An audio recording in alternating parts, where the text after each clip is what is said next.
Chief justice قاضی فائز عیسیٰ مخالف سوچ کے حوالے سے ان کے حوالے سے جو چیزیں ہیں وہ سامنے آتی رہی ہیں. تو یہ جو دونوں ججز ہوں گے، ان دونوں ججز کو عملی طور پر ایک تو فارغ اس طرح سے کر دیا گیا کہ ابھی بھی آپ دیکھیں گے تو ان کے پاس کوئی اس طرح سے امپورٹنٹ کیسز نہیں لگ رہے. اور پھر اس کے بعد دونوں جنہوں نے چیف جسٹس بننا تھا پاکستان، وہ عہدہ ان سے چھین لیا گیا. اور پھر اس سے پہلے جسٹس اعجاز الاحسن صاحب کے ساتھ کیا ہوا، ان کا جو استعفیٰ سامنے آیا، انہوں نے نیکسٹ چیف جسٹس پاکستان بننا تھا، ان کا استعفیٰ آیا تو اس سے کیا ہوا، جسٹس منصور علی شاہ کو جو ہے وہ مزید کچھ جو ایکسٹرا وقت ہے وہ مل گیا. تو یہ سارے اس وقت جو سپریم کورٹ آف پاکستان میں چیزیں ہو رہی ہیں، یہ چیف جسٹس قاضی فائز عیسیٰ کے تو جو ہم خیال ہیں یا جو ان کی سوچ کو کرتے ہیں، فالو کرتے ہیں، ان سب کے لیے تو فائدہ ہے، لیکن جو مخالف ہیں ان سب کو نقصان ہی نقصان ہے. تو یہ ایک بڑی ڈیولپمنٹ ہوگی اگر یہ جو امپلیمنٹیشن ہے وہ کی جاتی ہے. اور اب اس میں کچھ کڑیاں بھی میں ملانے کی کوشش کروں گا. دیکھیں، یہ جو 3 سال کی ایکسٹینشن ہے یا 3 سال جو ٹرم کرنی ہے، اس کے لیے ایک آئینی جو ترمیم ہے وہ ریکوائرڈ ہے. اور آئینی ترمیم کرنے کے لیے 224 کا جو ہنسا ہے وہ چاہیے ہی چاہیے. اور موجودہ حکومت کے پاس ایون کہ انہوں نے مل کر حکومت بنا لی، لیکن 2/3 اکثریت جو تھی وہ ان کے پاس نہیں تھی. اب کچھ اقدامات ہوئے. کیا اقدامات ہوئے؟ ایک تو پی ٹی آئی کی جو مخصوص نشستیں تھیں وہ ان کو نہیں دی گئیں، اور چلے پی ٹی آئی کو نہیں دی، سونے پہ سہاگا یہ کیا گیا کہ وہ ساری کی ساری جو نشستیں تھیں وہ اٹھا کر دے دی گئیں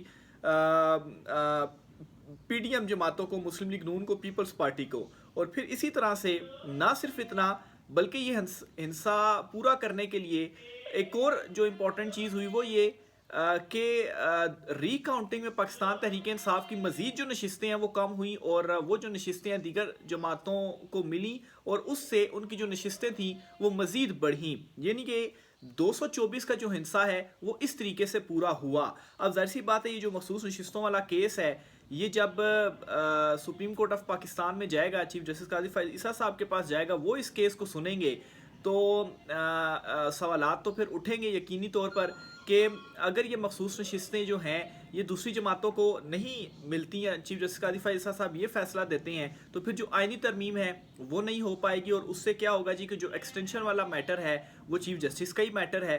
تو سوالات تو بالکل ہیں کہ پھر وہ اس میٹر کو کس طریقے سے سنیں گے، یا وہ اس کے اوپر کیا جو فیصلہ وہ دیں گے، یا اس سے پہلے جو انہوں نے بلے کے نشان والا فیصلہ دیا، پی ٹی آئی کا نشان جو ہے وہ لے لیا گیا، اس سے کیا ہوا کہ پاکستان تحریک انصاف کے جو ورکرز تھے وہ سارے آزاد لڑے. اور پھر الیکشنز میں فارم 47 کے ذریعے کیا ہوا، اور فارم 47 یا ان کے اوپر ابھی تک سپریم کورٹ آف پاکستان کی جانب سے کوئی جو ایکشن ہے وہ نہیں لیا گیا. تو یہ تمام تر وہ باتیں ہیں جو کہ چیف جسٹس قاضی فائز عیسیٰ صاحب کے اوپر بہت سارے جو سوالات ہیں وہ اٹھا رہی ہیں.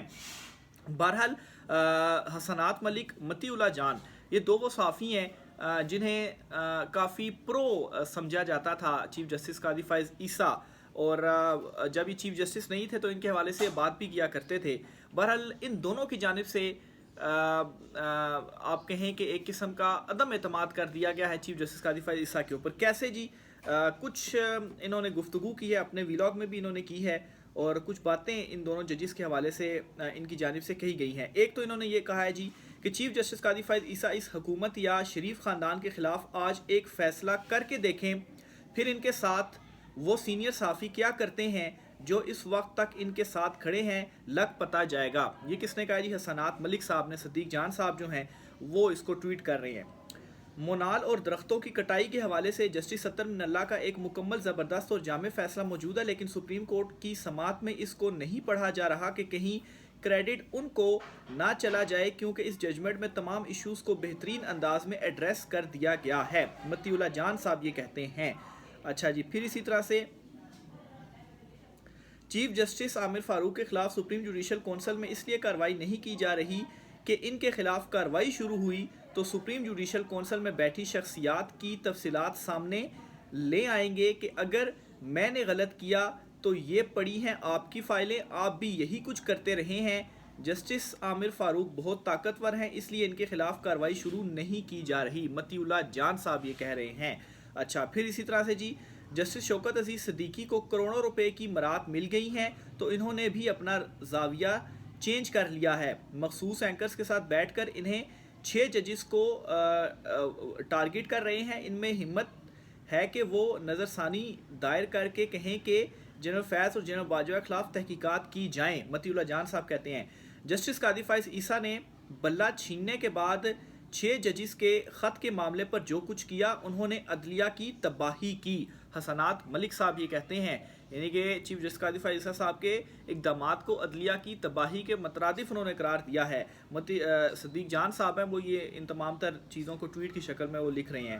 صحافی شاہد اسلم نے لکھا ہے کہ قاضی فائز عیسیٰ کو ایکسٹینشن دینے کے لیے آئینی ترمیم کا مسودہ تیار کیا جا رہا ہے. یہ حسنات ملک صاحب کہتے ہیں جی. اچھا متی اللہ جان صاحب نے تبصرہ کیا کہ اس کا مطلب ہے کہ ہم جو پہاڑ کھودتے رہے اس کے اینڈ میں آخر چوہا ہی نکلا. حسنات ملک صاحب تو کیا پہاڑ کھودتے رہے یعنی کہ جو اس وقت قاضی فائز عیسیٰ جو ہیں ان کے ساتھ آپ کھڑے رہے اور ان کے حوالے سے آپ بات کرتے رہے تو وہ آپ تمام کو آپ غلط ثابت کر رہے ہیں. گلبوشن کیس میں جسٹس تصدق جیلانی نے عالمی عدالت انصاف میں ایڈہاک جج لگنے کے لیے بہت زیادہ لابنگ کی تھی. حسنات ملک چیف جسٹس قاضی فائز عیسیٰ نے 6 ججز کو ڈچ کیا. متی اللہ جان جسٹس قاضی فائز عیسیٰ نے جان بوجھ کر سرنڈر کیا کہ فیئر تحقیقات ہوئیں تو عمران خان کے بیانیے کو فائدہ ہوگا. حسنات ملک خط لکھنے والے 6 ججز کو اپنے گھر پر بلانا چیف جسٹس قاضی فائز عیسیٰ کا مس کنڈکٹ ہے. متی اللہ جان جسٹس قاضی فائز عیسیٰ کی اصلیت اب سامنے آ رہی ہے. متی اللہ جان اسی وجہ سے یہ بھی بول رہے ہیں. اچھا حکومت اور عدلیہ مل کر صحافیوں کو پریشرائز کر رہے ہیں. متی اللہ جان معاملہ سپریم جوڈیشل کونسل میں ٹیک اپ ہوتا تو چیف جسٹس عامر فاروق کے خلاف کلیئر کٹ مس کنڈکٹ بنتا ہے. متی اللہ جان اچھا اپنی بار جائز تنقید پر صحافیوں کو نوٹس کرانے والے قاضی فائز عیسیٰ اب 6 ججز کے خلاف ناجائز مہم پر سو موٹو کیوں نہیں لے رہے. سوال اٹھایا جی حسنات ملک. جو کچھ قاضی فائز عیسیٰ نے کیا اس کے بعد حکومت بہت ریلیکس ہے. حسنات ملک تو یہ جی جو سارے میں انکشافات اور یہ چیزیں آپ کے سامنے میں اس وجہ سے رکھ رہا ہوں کیونکہ حسنات ملک اور متی اللہ جان جو ہے وہ سینئر جرنلسٹ ہیں اور ان کی جانب سے یہ باتیں کرنا بہت ہی سیریس کنسرنز ہے. اور اب تو خیر چیزیں جو ہے وہ کھل کر سامنے بھی آ گئی ہیں. خاص طور پر یہ جو معاملہ ہے انکوائری کمیشن بنانے کا جسٹس تصدق حسین جیلانی جو ہیں ریٹائرڈ ان کو اس میں رکھا گیا ہے کمیشن میں. تو ساتھ ہی ساتھ اپنا جو ایک اعلامیہ ہے وہ بھی کابینہ میٹنگ کا جاری کیا گیا ہے. اس میں حکومت کی جانب سے اس میں انہوں نے یہ کہا ہے کہ جو ججز کی جانب سے کیا گیا یا لیٹر لکھا گیا وہ نامناسب تھا اور ان کے جو الزامات ہیں ان کی انہوں نے نفی بھی کی ہے یعنی کہ ان کو انہوں نے مسترد بھی کر دیا ہے. اب یہاں پر آپ خود سوچیں کہ ایک ایسی حکومت جن کے اوپر چارج شیٹ لگی وہ ایک کمیشن بناتی ہے اپنے ہی خلاف تحقیقات کرنے کے لیے اور پھر خود ہی ججز کے الزامات جو ہیں ججز کا جو لیٹر ہے اس کی بھی نفی کرتی ہے اس کو بھی مسترد کرتی ہے. تو ایک عجیب و غریب سا جو صورتحال ہے وہ اس وقت بنی ہوئی ہے. تو کہ جو وہ کمیشن ہوگا اب وہ کیسے تحقیقات کرے گا. تحقیقات کر کے چیزیں تو اس نے بتانی تھیں. آپ پہلے کیسے اس کی جو نفی ہے وہ کر سکتے ہیں اور پھر آپ کے انڈر آپ کی اپنی بنائی ہوئی جو کمیشن ہے آپ اگر چیزوں کو مسترد کر رہے ہیں تو وہ کیسے جو انکوائری ہے وہ ٹھیک طریقے سے کر سکتی ہے. اور پھر ایک اسلام آباد ہائی کورٹ کے 6 ججز جنہوں نے معاملہ سپریم جوڈیشل کونسل کو بھیجا تھا اور چیف جسٹس قاضی فائز عیسیٰ صاحب نے سرنڈر کرتے ہوئے بجائے معاملہ خود سننے کے یا سپریم جوڈیشل کونسل کے سامنے رکھنے کے یا فل کورٹ پوری سپریم کورٹ بٹھانے کے معاملہ بھیج دیا سارا شہباز شریف کو کہ بھئی آپ اس معاملے کو آپ دیکھیں اور ٹی آر اوز طے کریں اور انکوائری کمیشن بنائیں اور پھر اس کے بعد وہ جو انکوائری کمیشن جو کچھ رائے دے گا اس کے اوپر امپلیمنٹ کس نے کرنا ہے وہ بھی اسی حکومت کی جانب سے ہی کیا جانا ہے. تو اگر لیٹ سے مثال کے طور پر وہ کمیشن انہونی کر دیتا ہے اور الزامات کو کہتا ہے جی کہ بالکل ٹھیک الزامات ہیں تو کارروائی کیا یہ حکومت اپنے ہی اگینسٹ کرے گی.